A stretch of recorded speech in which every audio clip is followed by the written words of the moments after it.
ইসলামী ছাত্র শিবির তার প্রতিষ্ঠার পর থেকে যেই কাজগুলো করেছে, সেই কাজ শুধু শিবিরের কাজ ছিল না, শুধু জামাতের কাজ ছিল না। ইসলামী ছাত্র শিবিরের এই কাজের বেনিফিশিয়ারি গোটা বাংলাদেশ হয়েছে। 24-এর গণ আন্দোলন থেকে শুরু করে আমরা যদি এই লিস্ট তৈরি করতে যাই, আমরা দেখব শিবিরের সমস্ত কাজের বেনিফিশিয়ারি হয়েছে মূলত বাংলাদেশ। আজকের এই সুন্দর সময়ে দাঁড়িয়ে আমরা যদি নিজেদের পর্যালোচনা করতে যাই, দুইটা জায়গাতে আমাদের আরও কাজ করার সুযোগ এবং প্রয়োজনীয়তা রয়ে গেছে। একটা হচ্ছে নিজেদেরকে যোগ্যতর করে তৈরি করা, যেই কাজটুকু কখনোই এই জাতীয় সমাবেশ, মিছিল, মিটিং দিয়ে হবে না। রাসূল আকরাম সাল্লাল্লাহু আলাইহি ওয়াসাল্লামের বিরুদ্ধে কবিতা লেখা হলো। আল্লাহ রাসূল হাসান বিন সাবিতকে তার মিম্বার ছেড়ে দিলেন।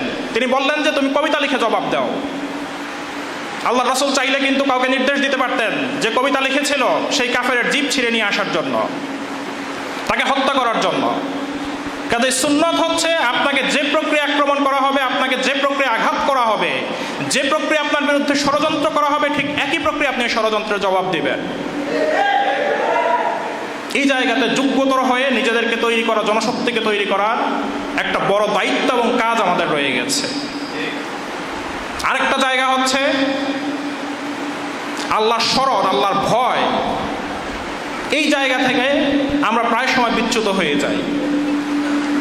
এই দুইটা বিষয়ের সমন্বয়, সম্মিলন যদি আমরা করতে পারি, আল্লাহ রাব্বুল আলামিন ওয়াদা করছেন যে আমাদেরকে সহযোগিতা করা, আমাদেরকে সাহায্য করা তার জন্য ওয়াজিব হয়ে যাবে। আলা ইন্না আউলিয়া আল্লাহি লা খাউফুন আলাইহিম ওয়া লা হুম ইয়াহজানুন। আল্লাহর ওলি, আল্লাহর বন্ধু যারা হবে, তাদের কোনো ভয় নাই, তাদের জন্য কোনো হতাশাও নাই। তারা কারা? আল্লাযীনা আমানু ওয়া কানু ইয়াত্তাকুন। দুইটা শর্ত, ঈমান আনতে হবে এবং আল্লাহকে ভয় করতে হবে। লাহুমুল বুশরা ফিল হায়াতিদ দুনিয়া ওয়া ফিল আখিরাহ।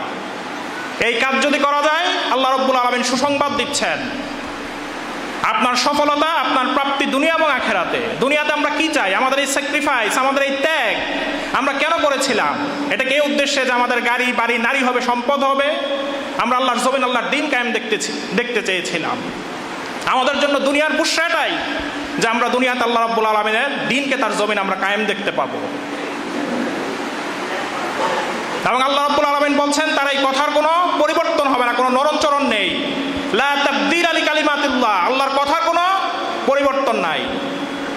আমরা এই দুইটা কাজ যদি আমরা করতে পারি, আমরা নিজেদেরকে যোগ্যতর করে গড়ে তুলতে পারি এবং আল্লাহর ভয় নিজেদের মধ্যে জাগ্রত করতে পারি, আমাদের জন্য আল্লাহ রাব্বুল আলামিনের ওয়াদা হচ্ছে আল্লাহ রাব্বুল আলামিন আমাদেরকে দুনিয়া এবং আখিরাতের সফলতা বুশরা দান করবেন। বারাকাল্লাহু লানা ওয়া লাকুম ফিল কুরআনিল আযীম। আসসালামু আলাইকুম ওয়া রাহমাতুল্লাহ।